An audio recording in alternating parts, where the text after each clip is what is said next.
Greetings, Earthbound humans, and welcome to the GeekWarehouse. My name is Fenn, and today we're going to be looking at Pandemic: Reign of Cthulhu. So, things that you can see around the box, it's a card game, it's 2 to 4 players, it takes roughly 40 minutes to play, and it's aged, say, 14 and above, but if you're a very advanced 13-year-old, I won't tell anyone. There's been a lot of time, effort, and energy done into just the illustration. So it's really done the whole Cthulhu mythos and the H.P. Lovecraftian mythos. It's really actually done them a great credit and a great service because they've done it well. We have got the rulebook, which we are going to have a look at in a little while. The board, which I'll open up in a bit. And we have all the models and pieces and things. And then you've got some shoggoths as well. And then sanity dice, some cultists, and some cards and things. So we're going to break all this down. Right, let me open it all up. Okay, there we go. That's everything in the box. That is now neatly laid out for you guys to have a look at. Let's go through it so we can just understand what we're looking at. Firstly, these are your investigators. These are the guys who are going to be saving the day and making sure everything comes out all hunky-dory and Cthulhu's wrath is not spilled out on the earth. That'll be your job. And then below that, we've got their cards. Your investigators can lose sanity, and then they've got a different set of rules. Naturally, in every pandemic game, every investigator, in this case, has a different ability that they bring to the table. So the more investigators they are, the more special abilities they are to play with. But that changes when you go insane. Again, on the topic of insanity, the insanity dice. So when you do certain actions, you risk losing your mind, and what that translates to is losing sanity points. And you've got a sanity dice that will show you how many or what effect will happen. And of course, all of that is marked with insanity tokens, of which we've got over here. In every game, you get a little action card, just sort of a guide to help you through. There's 4 of them, because this is a max of 4 players. 26 cultists.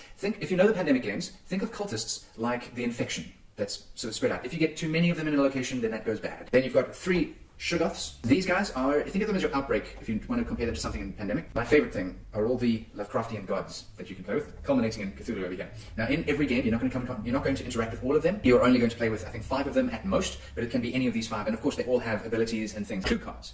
Now, each one will have a color and the name of the city. You collect 5 of these, you go to the gate, you can close the gate. This is what's known as the summoning deck. You've got relics over here. Relics are this bittersweet thing. They give you huge abilities, huge bonuses to be able to use just once, but in using them, you lose your mind. And then down at the end, there's evil stirs. So that is everything that's in the box. Let's find out how to play. So let's start with the old gods. Cthulhu stays on the board, and I'm going to populate the 6 spaces. At the beginning, they're all face down because you're starting here. Safe-ish for the moment. So this is kind of like your doom tracker. You'll see some of these places have a little carriagey kind of thing. That is a bus, and you can move between bus spots. That is a gate. There's 1 gate in every town, and you need to close those to win the game. You can't move anywhere but on the lines. But now let's populate the board. So you go to your summoning deck, which is over here, and you start off by drawing 2 cards. So now that means, because it's the first 2, you get 3 of these guys, and that goes into the discard pile. Then you draw another 2, because it's the second set, you draw 2, and these go into the discard pile. Before I go too far off, that symbol is important. That symbol means the shoggoth moves closer to the gate. If the shoggoth gets through the gate, then you go up one of these counters. Now, the third time, then you get 1, and there we go. These guys are set up. After we've done the 2 for the last of the cultists, we draw 1 more, and we put shoggoth here. Oh no. Yep. Now this deck actually requires a little bit more than just putting it down. This is all your clues. This is what you affect if you want to change the difficulty of the game. If you're playing the beginners, there should be 44 of these cards, 11 for each town that you're looking at.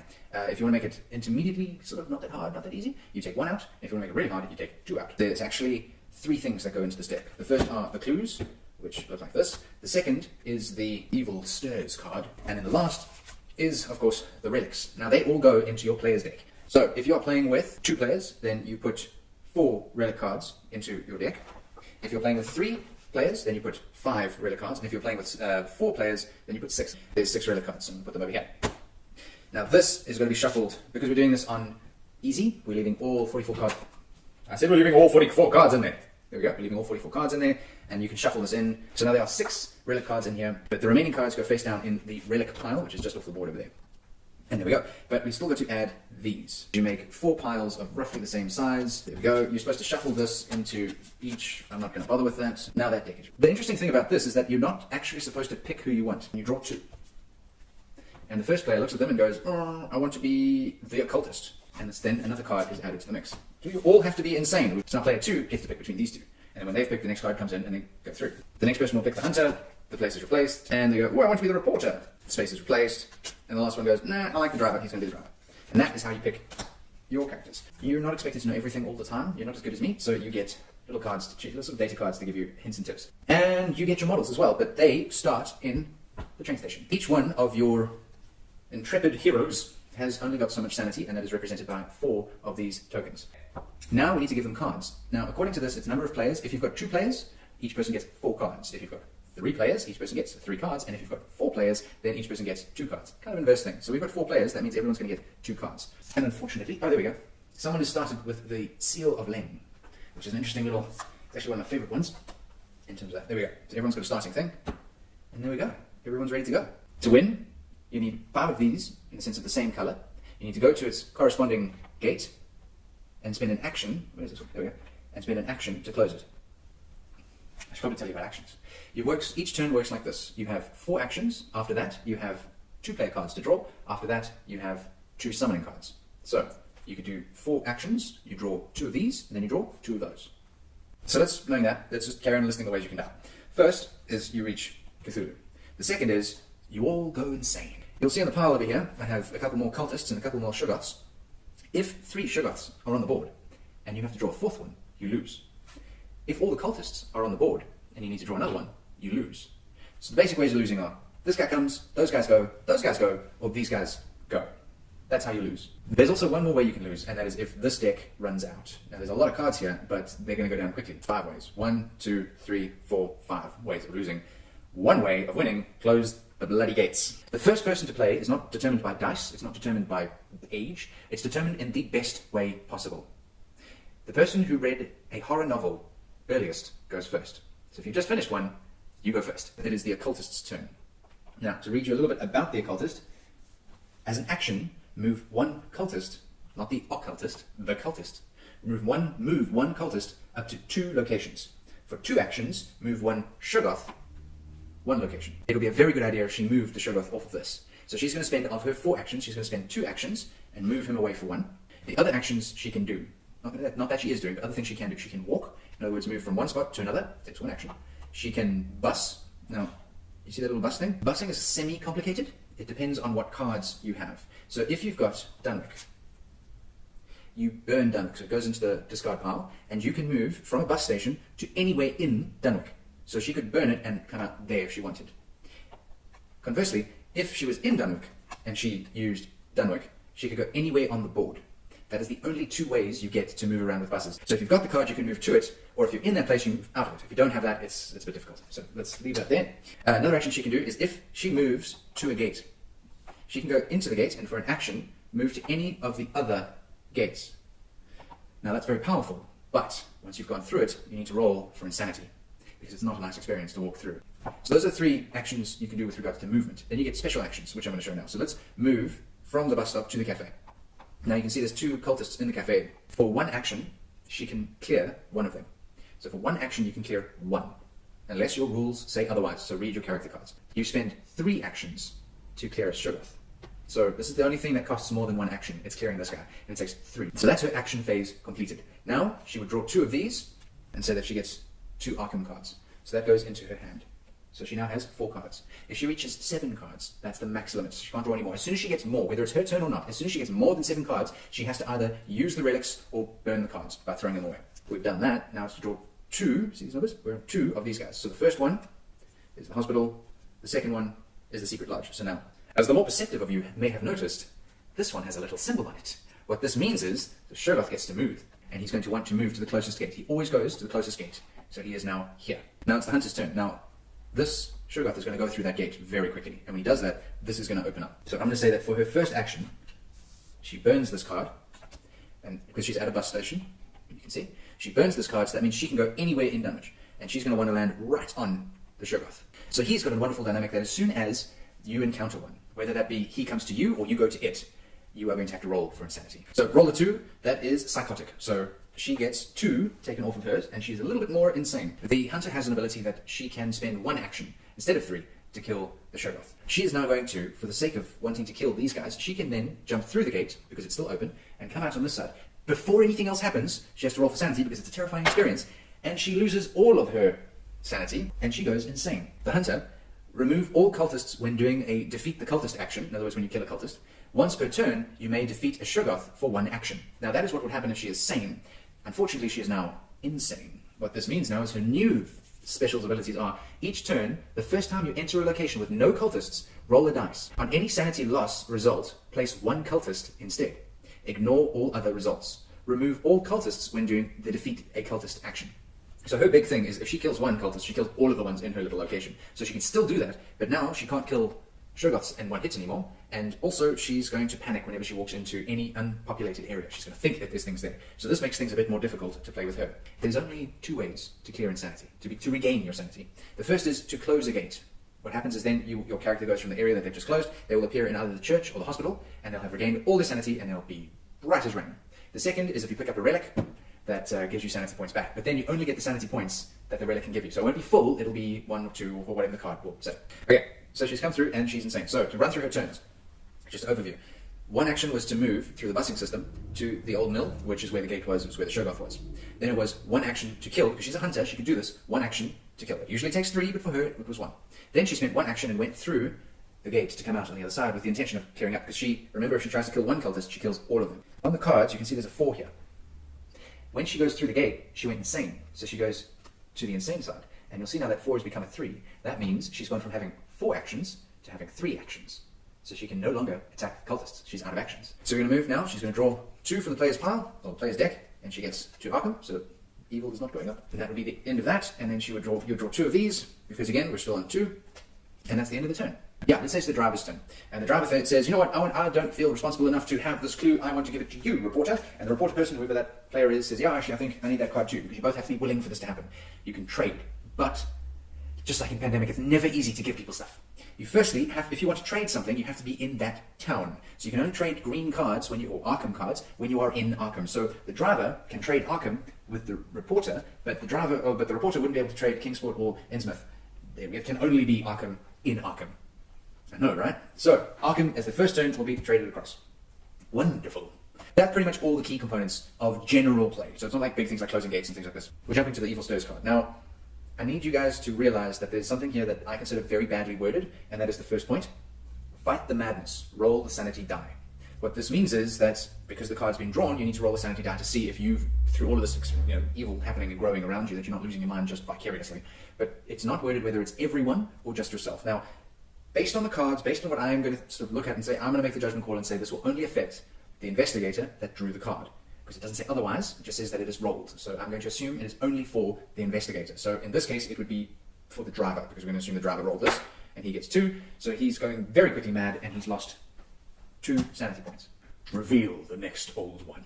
Now this, like I said earlier, is your doom tracker. The amount of summoning cards that you draw is written below, so now we're moving up, and this is our first reveal. And it is Hasta.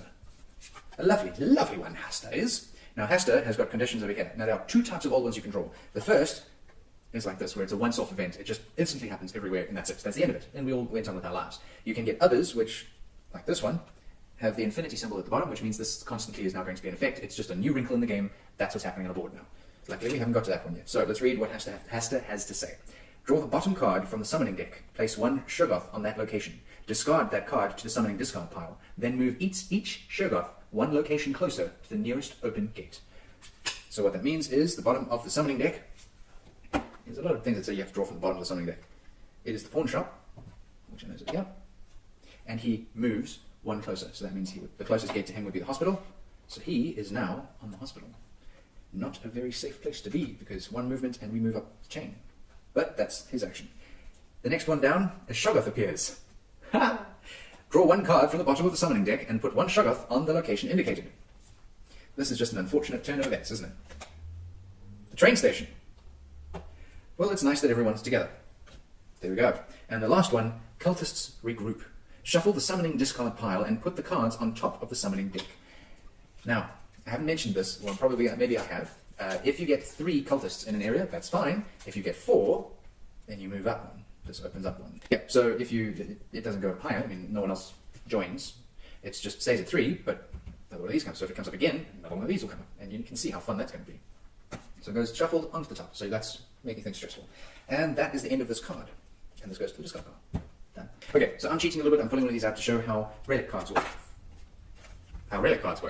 Relics can be played at any time and by any player on any turn. The only time they cannot be played is from the moment a card is drawn, its effects are played. In other words, if Hasta was drawn, let's do it. As soon as this was drawn, all of its effects had to happen before you can play a relic. So you'd have to do Fight the Madness, Awakening, the Shoggoth appears, and Cultist regroup, and then you're allowed to play one of these things. So either before or after, but not during. That is the only rule for playing relic cards. Now, let's say, a Shoggoth just appeared in this area. That means both these characters have now just encountered one, so they need to roll for sanity. I'm going to say that this is the driver. He loses 1, so that means he's down from 2 to 1 now. And this is the reporter, and she loses 1. I promise there are blanks in there, but I'm just never drawing them.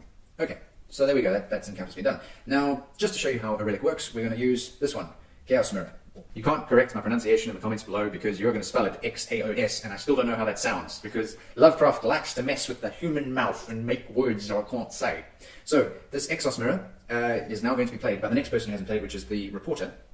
So the reporter goes, I'm playing this card. You can swap one clue card from your hand with a clue card from another player's hand, regardless of where either of you are. So let's say this is an important thing to do. It's not really, it's actually a stupid thing to do right now, but I want to show you how relics work. So she's going to play this. So she says, I'm going to do this with you. It has to be a willing exchange, remember that. And she wants to swap her King's Port with the Insane Hunter, and she can do that swap.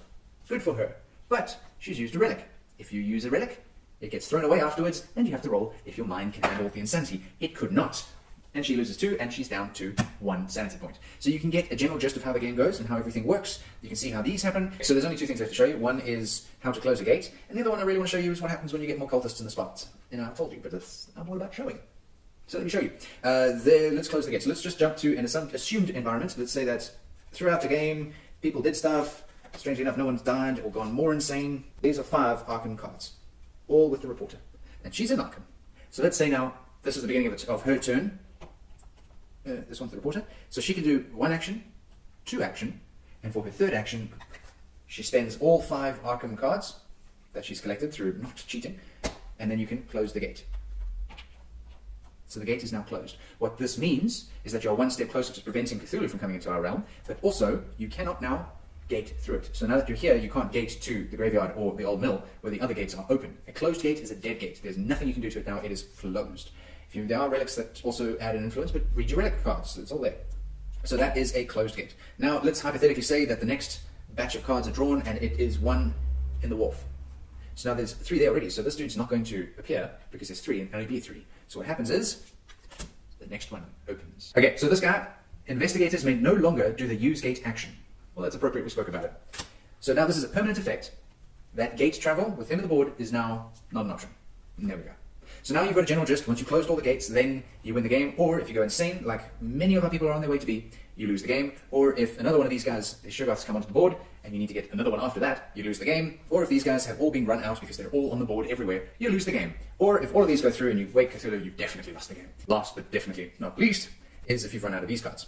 Basically, think of this like you've exhausted all the clues and you don't know what to do next because all the clues are gone. That's what this is. And that's the game. I'm a huge fan of Cthulhu, so this has been a very big treat for me. This is Reign of Cthulhu, based on the pandemic mechanics. Take it, have a look. If you can find a copy, play it. It's lots of fun. It's very addictive. It's also very quick for a pandemic game. I mean, even if you don't die in the very beginning from bad draw cards and stuff like that, it's like if you can get to the end of the game, it's not that long to get to. It's lots of fun. I'd highly recommend getting it from whichever source you can find. And that's Reign of Cthulhu. In a nutshell, basically. We've gone through the game. You should have everything you need to know to play the game. You should be an expert in the field. This game is done it pays a very big homage to the whole H.P. Lovecraft's world. It really is done well. It has sort of ticked all the boxes to acknowledge every aspect of what the game, of what the Lovecraftian lore is all about, and it really does do it well. I'm impressed. I think you should be too, especially if you've read the books and you're going, oh, I know that place! Because all of these places actually are in the lore. This is all, it's not like made up names and stuff. This is in the world of Lovecraft. So huge bigs up to that. Well done. But now you know how to play the game. Our job here is done. So if you've got it, tell me about it in the comments. Like, how are you enjoying this game? What do you think of it? If you haven't got it, are you thinking about getting it? You know, if you've got it, you go, oh, I wasn't sure about something and I didn't mention it. Ask a question about the rules in the comments below, and I will do my utmost to find the answer for you. So go out, play some games, tell me about it, and I'll see you in the next video.